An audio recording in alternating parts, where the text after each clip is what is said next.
So what if I told you that your investment options were limited to 8 factors in relation to the motion that states African governments should establish a legal investment age to promote sober financial decisions by the youth? I'll read the motion again. African governments should establish a legal investment age to promote sober financial decisions by the youth. Proposing and opposing the motion, we have Ngina High School and Kanga High School. All the best to both teams on stage. I'll be your host for today, Hamza Hussein. Ladies and gentlemen, esteemed audience and my worthy opponents, today we have a very crucial motion.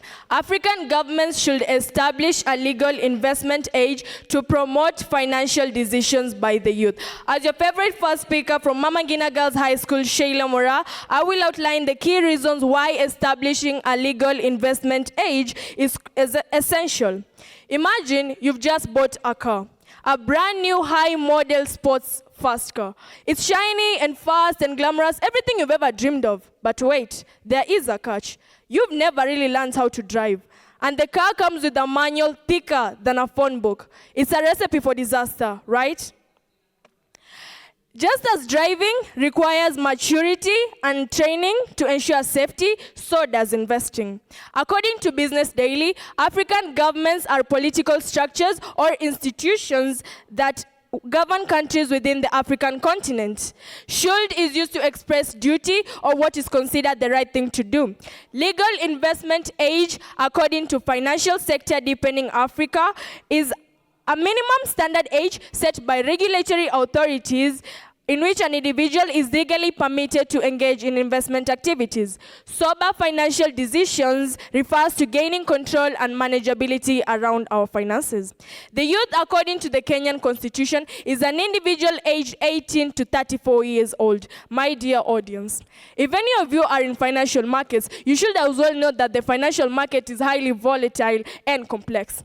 The International Monetary Fund's reports on 2021 shows that investors under the age of 25 are more likely to make impulsive and poorly thought out decisions. Is that what we want?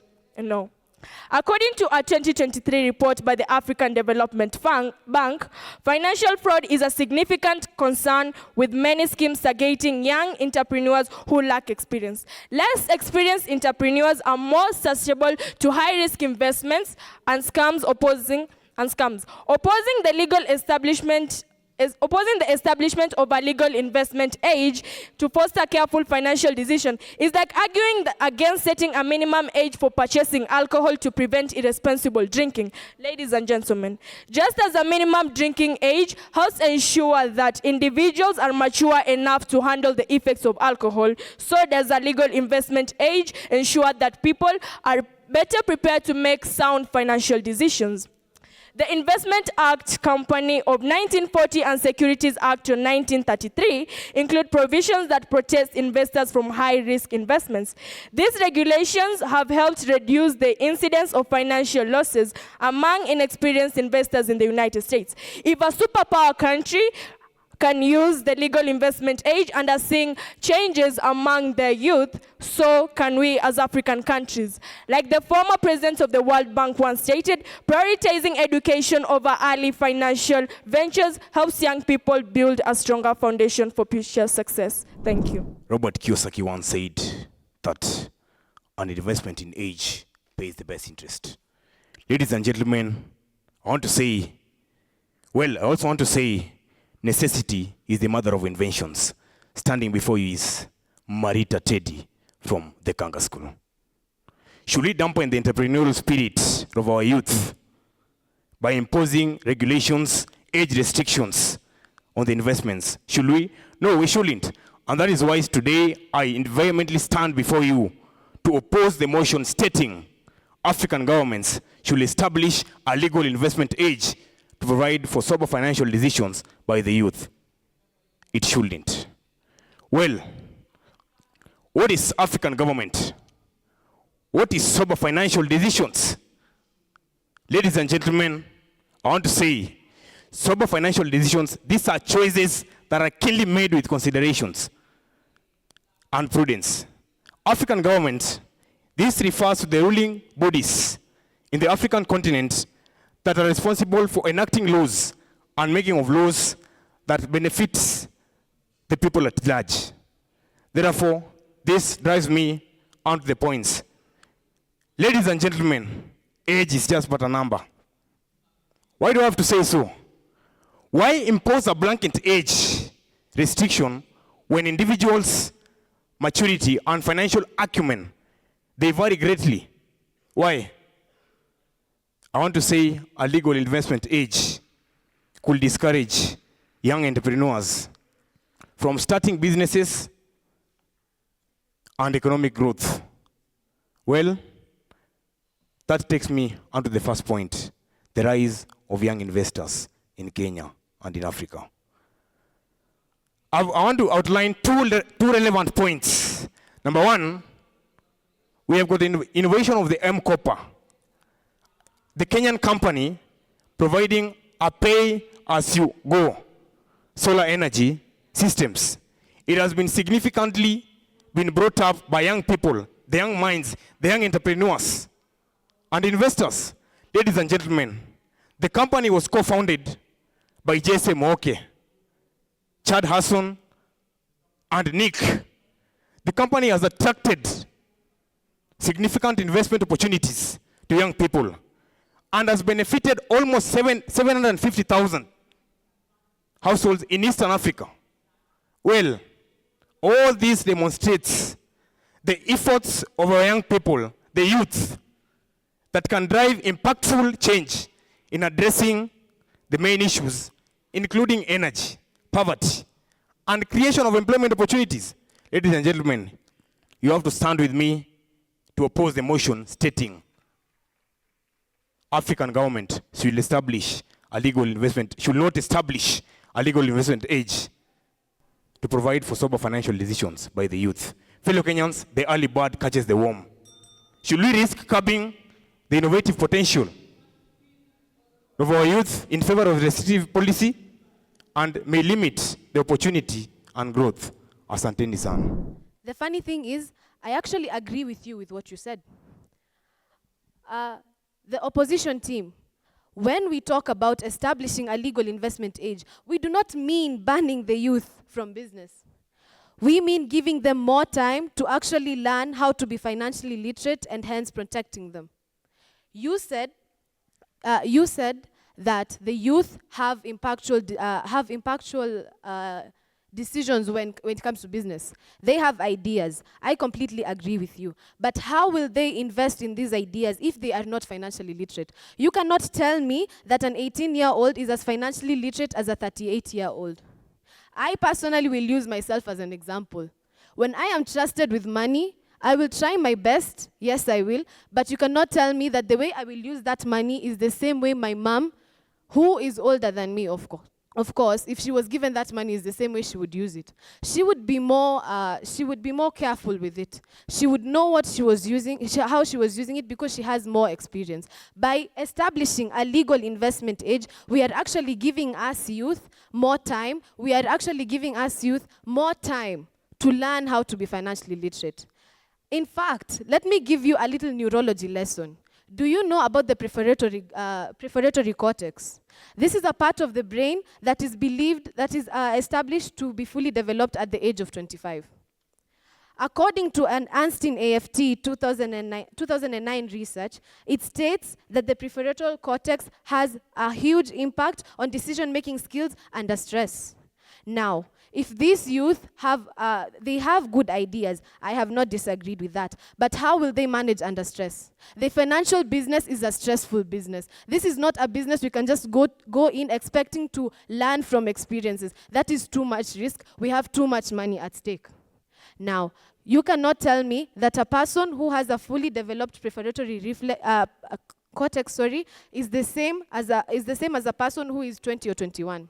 Keep in mind the prefrontal cortex fully develops at the late 20s, that is 25 to 30, the early 30s. Now, also, the impulsivity. Individuals might be more likely to make impulsive financial decisions, spending money quickly if they have if they have not fully developed their prefrontal cortex. Now, these are all effects that will come about if we youth are trusted. Because yes, we are to be trusted, but we need programs, we need help. And by establishing this legal investment age, we are able to have enough time to actually study, to actually know how to work under stress, and to fully develop our minds to wrap around.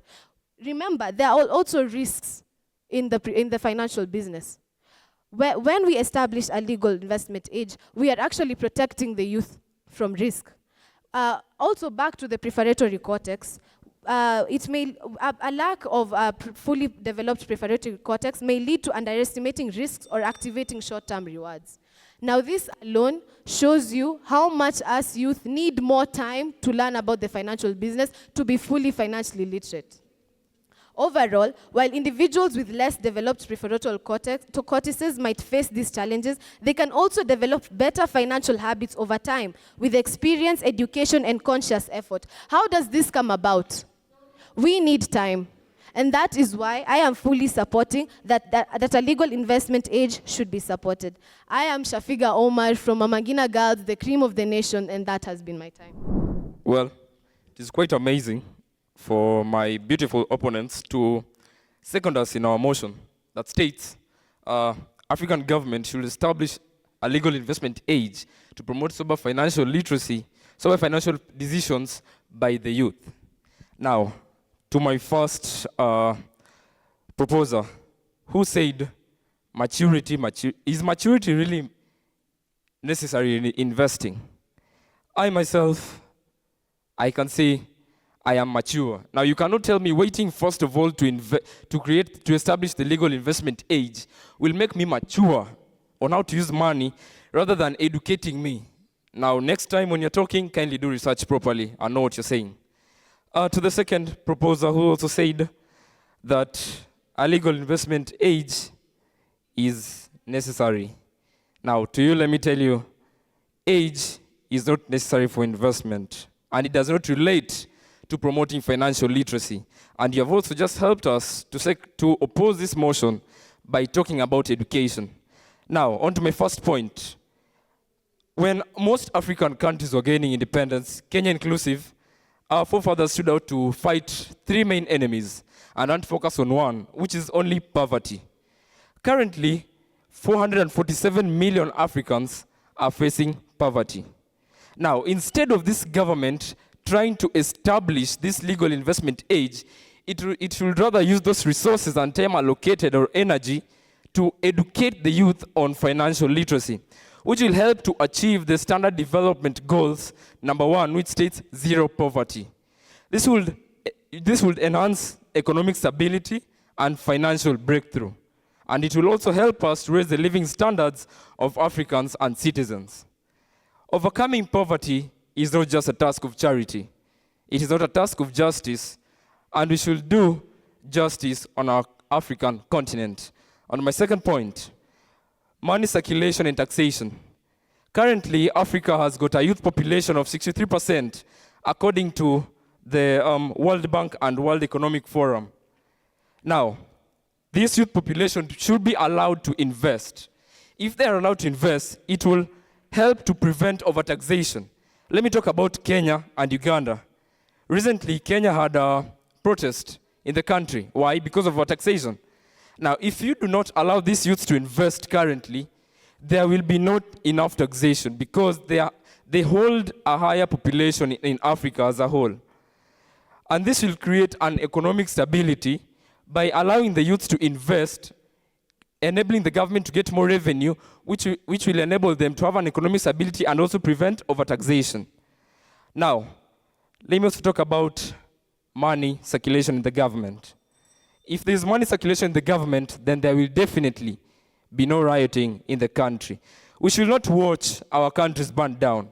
Our youths are the strength, the drivers of innovation in the African continent. In front of you was Martin Rajero from Kanga School, here to oppose the motion that says the African government should not invest, should not establish a legal investment age in the African continent. Thank you. Effective financial literacy program contributes significantly to long-term economic stability and growth by ensuring that all participants in the market are well-informed and responsible. That is a quote by United Nations and Economic Research. My name is Catherine Bidechala from Ngina Girls High School. Here to strongly affirm with a motion that says African government should establish a legal investment age to promote sober financial decisions by the youth.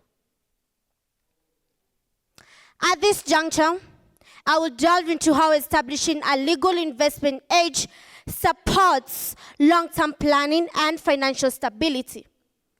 This motion isn't merely about immediate protection, but laying a groundwork for a future where young investors are well prepared to make prudent financial decisions.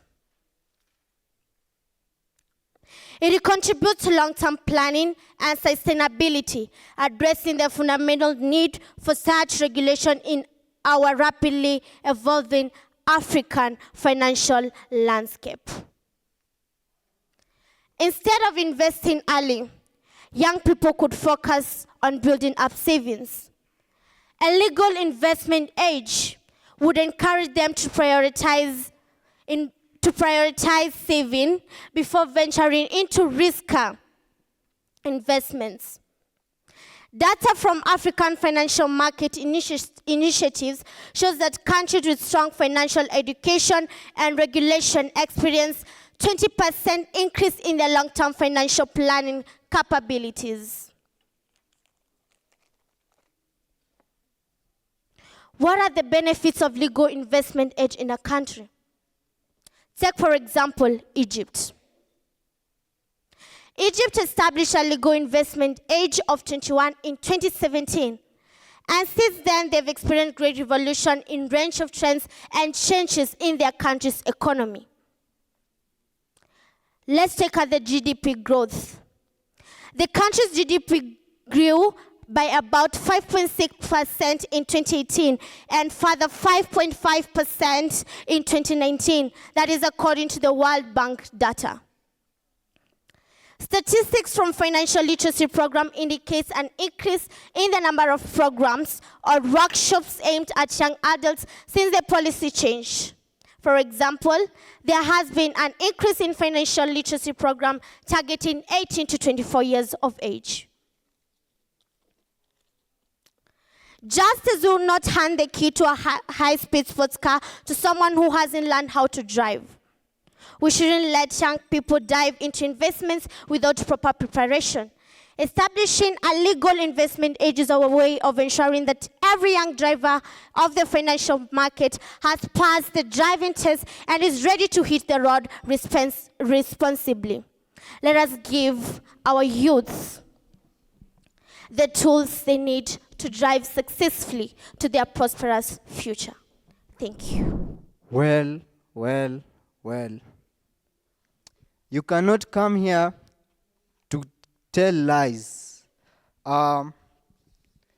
Mora, you said that those below 25 are prone to fail when they start businesses.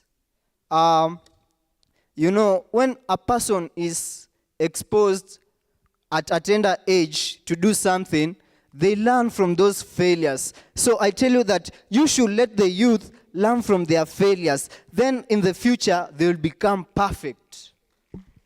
You know, when we start focusing on people who are above the age bracket of 25, we are focusing now on old people because being a youth goes up to 34. Now when you start focusing on people from 25, you'll be cheating yourselves. Remember, you cannot teach an old dog new tricks. Setting a legal investment age does not protect the youth from scam and financial distress. Second proposal. How many teenagers in Kenya and the world are abusing drugs like alcohol? And we know very well that to use alcohol, you are required to be at the age of 18 and above. But you find that teenagers are still abusing alcohol. The same way, when you set a legal investment age for the youth, you will not be protecting them. Have you ever heard of the 1, 2, 3 Cool Kids saving accounts? It has a main agenda to promote financial literacy among people, and one of its target market is parents and guardians. This shows us that parents also need to study and to be financially literate, because parents also need to make sober decisions. No, don't focus much on the youth making sober decisions. Focus also on how our parents will be able to make sober decisions. Remember, monkey see, monkey do. Africa should stop channeling its resources to promoting or maybe establishing a legal age for investment. We should channel our resources to fighting enemies. Let me take you back.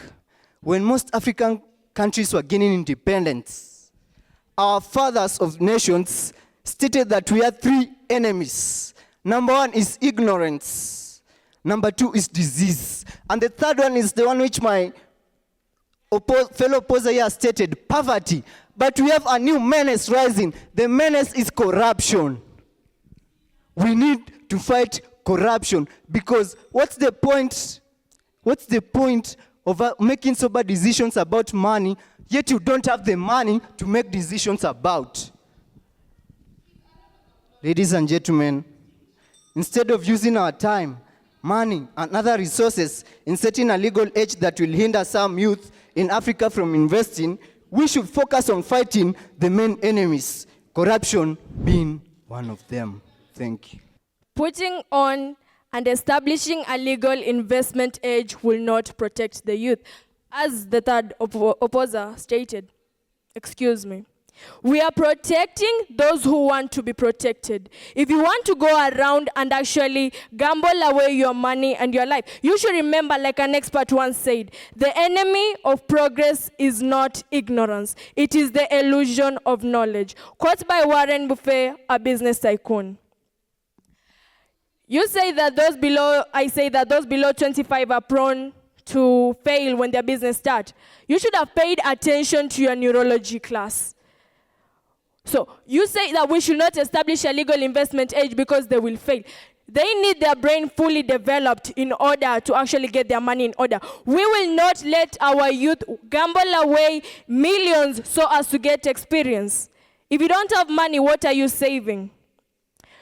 We should do justice to our African continent by establishing a legal investment age. We are not doing justice to our economy. We are reducing our economy. Doing justice to our continent is making sure that the larger population, the youth, are well educated about investing. They create a higher economic stability. They only do that if they're educated and their brains are fully developed. We do not need 18-year-olds out there investing, and when they're scammed, they fall under financial stress, and that will take a toll on them. But I think you have better financial advice. Oh, absolutely. Who will better navigate the complexities of the stock market than someone who still needs a reminder to do their homework? Get in the stock market to that level of expertise and see how it goes. Thank you. The youth are the wealth, the strength, and the drivers of innovation and the economy of Africa. We should focus on promoting the youth in their innovation. We should focus on fighting the enemy, which is making the youth not to prosper. Somalia is the most corrupt country in Africa, according to VanguardNGR.com. $1 is equal to 571.7 Somali shillings. This shows us that Somalia's economy is dragging. Why? There is corruption. Now, when you put an age restriction to the youth in Somalia, who are innovators, who are creative thinkers, ready to promote the economy of Somalia, wouldn't you be failing your own country? Recently, why why are we saying that? Why are we focusing on the youth? The youth are unafraid to challenge the status quo and embrace innovative thinking. So join me as we promote the youth to take Africa at greater heights. My name is Samuel Msioka. The round was so good. It was so great. You guys are amazing. On to general feedback.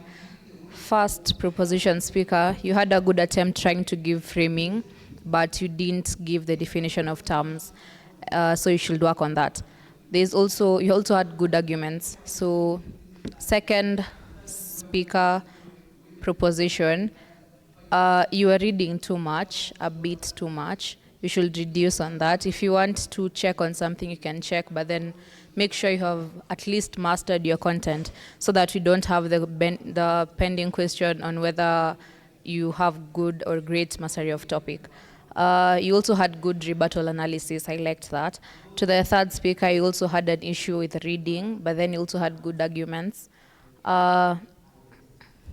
First opposition speaker, you had good definition of terms and also good arguments. To the second opposition speaker, you also had good coherency of arguments. I liked that. Third opposition speaker, you also had good rebuttals and you gave good examples during the speech. One thing though, the motion's burden was for you guys to be able to say the legal age, like should it be young or old? That was a burden. Both first speakers should have considered to that and given us a framing, like you should basically say the legal age, whether it's young or old, like just give us a range or a number that you're supposed to be working on through the entirety of the debate. Otherwise, may the best team win.